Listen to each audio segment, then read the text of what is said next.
I usually don't ask this early, but if you could like the video and subscribe, it would mean a lot.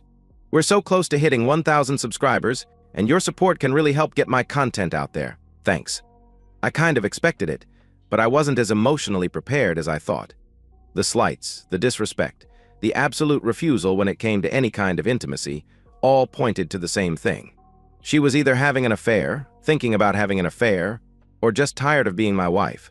I had kind of resolved myself to losing her. She had made it easier to accept over the last few months. What I didn't understand was why she didn't just leave. I mean, why drag it out? Just say goodbye and get on with your life. I didn't move money around because we didn't have a lot. We lived in a debt-free house, but only because it had belonged to my grandmother and we moved in after she had passed away. I was seeing signs I didn't like even then, so I talked to my folks, and they agreed to keep the house in their names for at least a year, just to be sure. We had owned our own home, well, us and the bank. We lived there 6 years before Sandy had a little too much wine one night and dozed off, leaving a dozen candles burning, one a little too close to the drapes. The alarms woke her and she managed to get out, but the whole living room was up in flames by then. The firemen got there just about the same time I did, preparing to fight the blaze, when I told them about the gun collection and all the ammunition I had stored. About that time, a few rounds popped, so they pulled back a safe distance and let it burn. One of my best friends was the captain of that particular station, and he wrote it up as being too far gone when they arrived, to help with insurance. Apparently, the insurance policy didn't have a stupidity clause, because they paid off, leaving us with a net of about 30 grand. It was more than I thought we'd get, so we took it and moved into Graham's house. We still had about 20 grand, and she'd get half of that, enough to start her in a decent apartment. I'd stay right where I was. I'd done a few more odds and ends. If we split, she was going to be pretty disappointed. Like I said, I expected it. I just didn't expect the cold-blooded way it went down. I worked a different shift. My hours were later than hers. It was wintertime, and got dark pretty early in my region. I noticed her car wasn't in the garage, and the porch light wasn't on. I came in calling her name. She didn't answer, and I found her at her vanity, putting on her makeup. She had on an LBD, not the one I was used to, a brand new one, with a higher hem and a lower neckline. I watched her for a few minutes as she ignored me. "We going somewhere?" I asked. "No, I am. I've got a date," she answered. She waited for the explosion that didn't come. I just stared at her until she got nervous. "Did you hear me? I said I have a date. I'm going out with another man." "No," I replied. "What?" she asked. I said no. No means no means no. You can go out, see anyone you want, and have intimacy with anyone you want, as soon as you move out. I'll file the papers as soon as I can. But you will not do it while we live under the same roof. Why don't you pack a few things and stay somewhere else for a few days? Give me time to get everything lined up. Then we'll talk about how to split everything up." Her laugh seemed almost like a crow somehow. "I'm not leaving. You are. I like this house, and when it's mine, I'll decorate it just the way I like. If you prove to be an ass, at the very least I'll get most of the money when we're forced to sell. Do us both a favor and move back in with your folks until this is over." "No, you need to leave," I replied. "Oh, I'm going to in about 30 minutes. Don't be here when I get back or I'll call the cops. I'm sure I can think of something to get you tossed out. I hear they keep you for 48 hours for domestic abuse. I think I can get the locks changed and the restraining order by then." It shook her a little when I smiled. "Whatever you think, don't do it. I mean it, Henry. The matter is settled. You'll screw it up. Life is a bitch. And then another one fucks you. I need to get this lipstick right. This bright red color should be perfect, don't you think?" I just smiled and left the bedroom. I knew she didn't have the nerve to have him pick her up, which meant she was going to meet him. I went through the garage, picking up the aluminum baseball bat I used in the summertime. 4 good swings took care of her headlights and taillights. She wouldn't be leaving in that car. I walked back in and saw her purse sitting on the counter. I opened it up, noticing the 6-pack of condoms as I pulled out her phone. Not wanting to make a mess, I took it out into the garage, took out the battery, put it on my workbench and grabbed a hammer and smashed it into 3 pieces. I put the phone back together sans battery and dropped it back into the purse. I almost put pinpricks in the condoms, but stopped, thinking she would claim it was mine. She came into the kitchen as I was pouring a cup of coffee, carrying the highest heels I'd ever seen.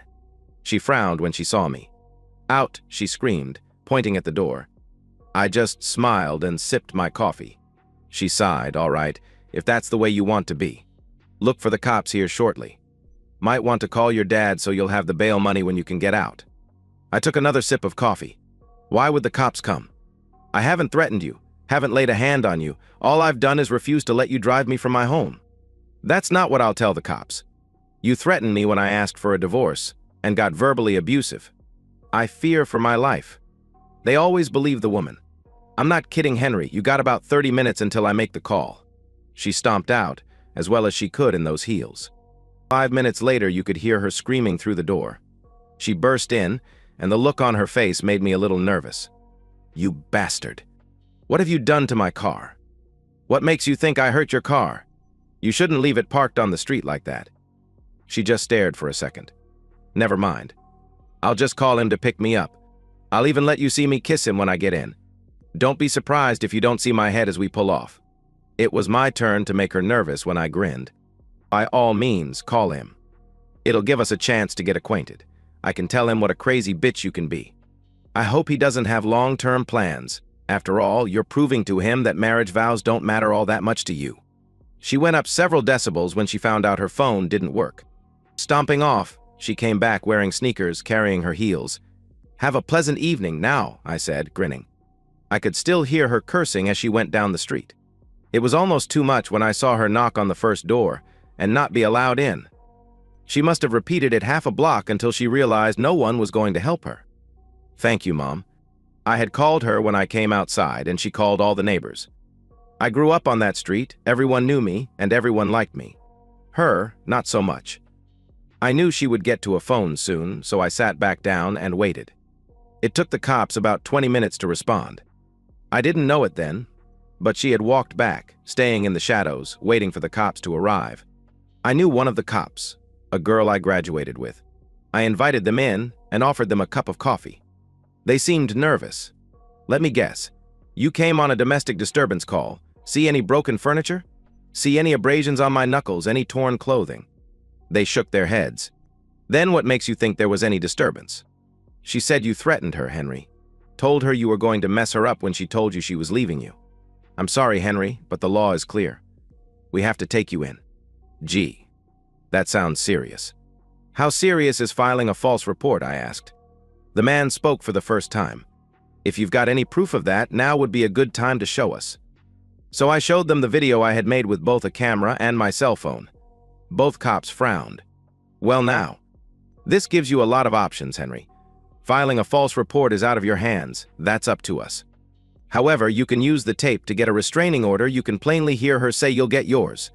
A definite threat if we ever heard one. It sounds like you guys do not need to be in close proximity with each other right now. You can file tomorrow and give our names as backup. In the meantime, if you have any way of securing the house so she can't get back in, it might be a good idea. If she does come back, call us. And Henry, I remember how cute you can get when someone wrongs you, so don't, all right? Let it ride out in court and walk away. You hear what I'm saying?" "Yes, ma'am, Sergeant Sweet Cheeks." "Oops, sorry, I know no one's called you that since high school, especially since you started carrying a gun. Old habits, you know? You can't hide it under that uniform. That's still a world-class ass. Whoever you have in your life right now is a lucky man, Heather." She went bright red and stomped out.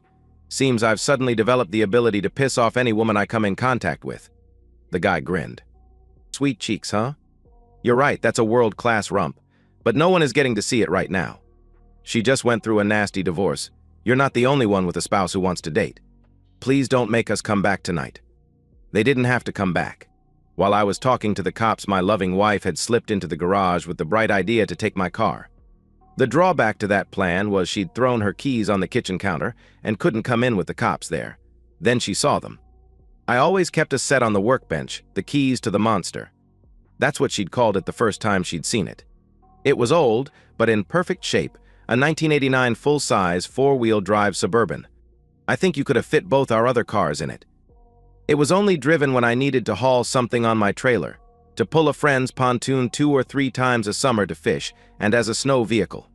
If you paid attention, you'd never get stuck. What she didn't factor in was me disconnecting the chain to the garage opener, in case this very thing happened, and to keep her out. She fired up the beast, the noise tremendously loud in the small space, hit the garage opener, and waited until she thought it was up, and floored it, thinking to get away as quickly as possible. She should have turned on the lights. If she had, she would have seen the garage didn't open. The garage door was no match for the horsepower that 454 put out, or the traction the low gearing gave the beast. She went blasting out backwards to the sound of screeching sheet metal, right into the front of the police car. She had enough momentum to knock the car back several feet, causing extensive damage to the front end. Heather was reaching for the car door when the beast hurtled out of the garage. Another 5 seconds and it could have been very bad. Her partner wasn't so lucky. He had the door open and was about to get in when she hit the cruiser, and the door knocked him about 10 feet down the drive. Heather was a redhead, and I knew well she had the temper to match the hair. While I rushed up to check on Officer Johns, she was dragging my loving wife out of the monster by her hair, screaming the whole time. "On the ground, bitch." Now, my loving wife was pretty much out of it and only moaned.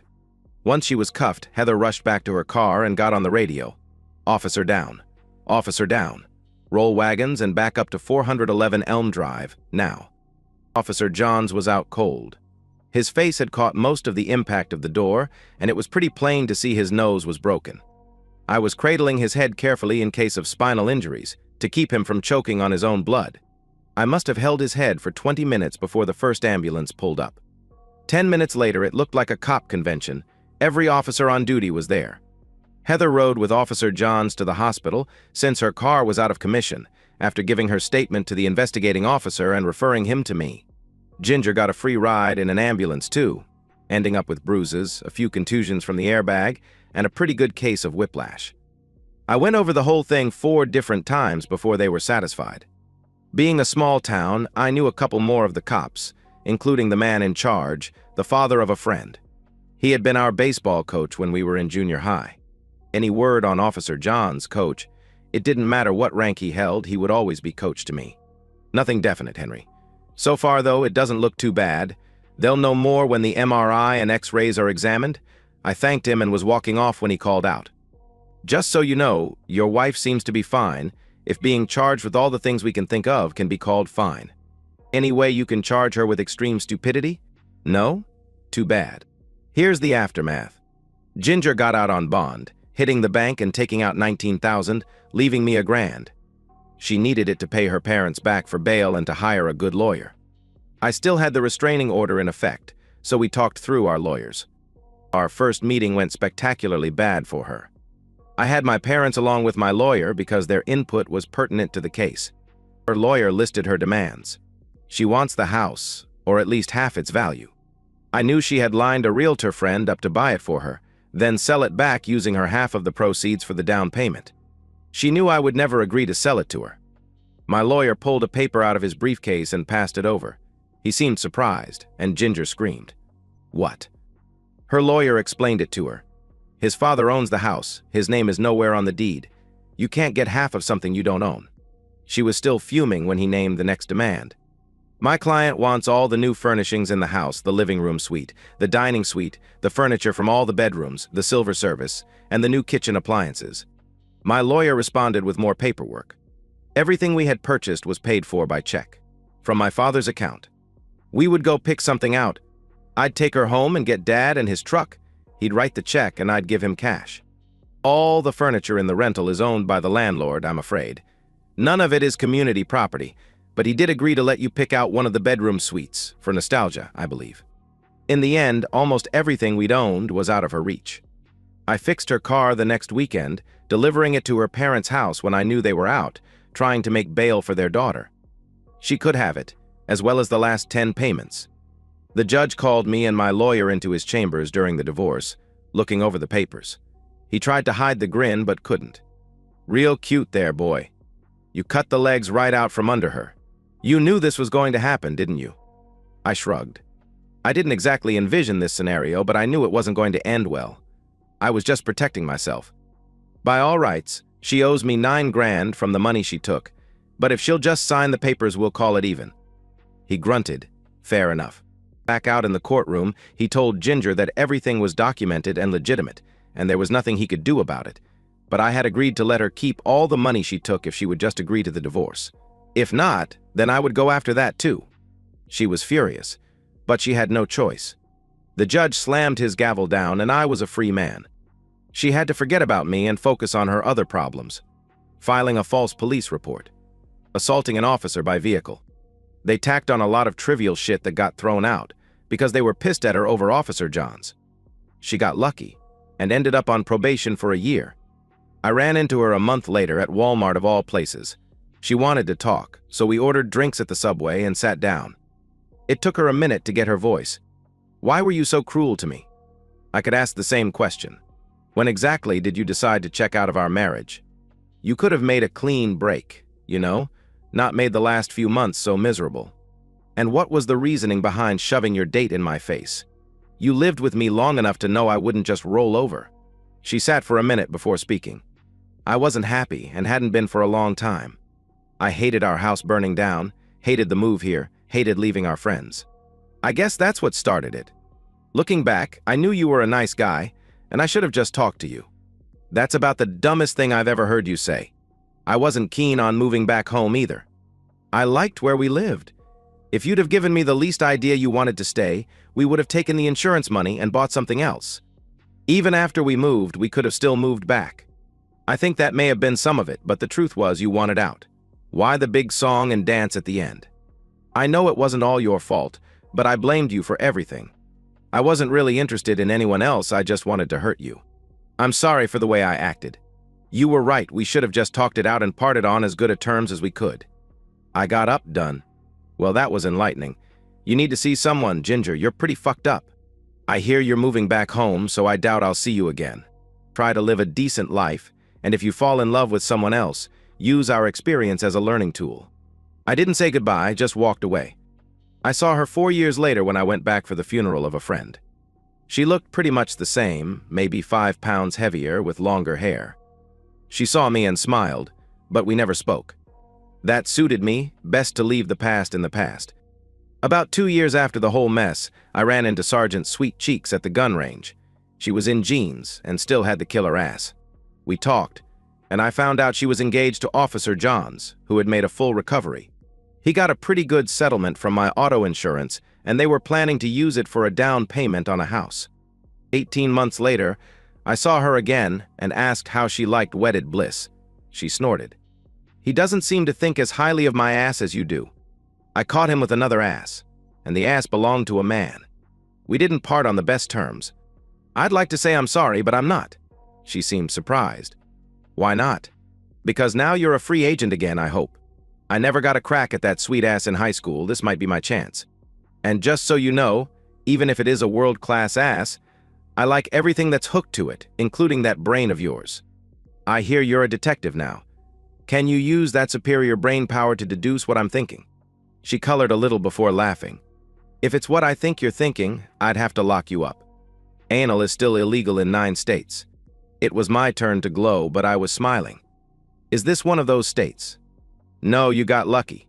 If you really like this superior ass and are willing to treat me like I deserve to be treated, you might find I may be inclined to share that I actually like it with the right man. Pick me up at 7, wear a suit, and don't say anything stupid. Now, shut up and shoot. I showed up on the dot at 7, wearing my best suit. As my wife of 6 years can tell you, she never did cure me of saying stupid things, although our 5-year-old daughter is trying to help her. I don't know if it's genetics or training, but even as stupid as I can be sometimes, I knew better than to complain about it. I didn't get her in bed until we married 9 months after the first date. All I can tell you is it was worth the wait. And it's Captain Sweet Cheeks now. I may say stupid things, but calling her Sweet Cheeks in public is not one of them. She likes it in the bedroom, though. Ginger did see someone, part of her probation. I don't know if it helped or not.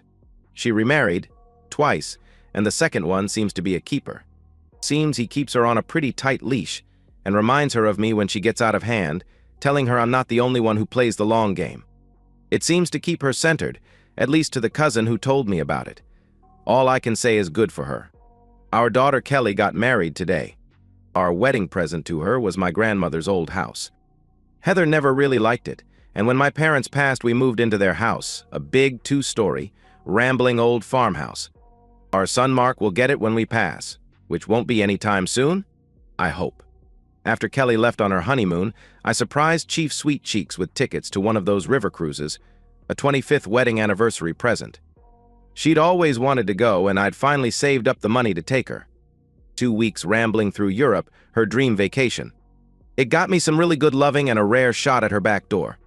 I have to go now. Sweet Cheeks is calling me back to bed, giving me a little blue pill and a glass of water.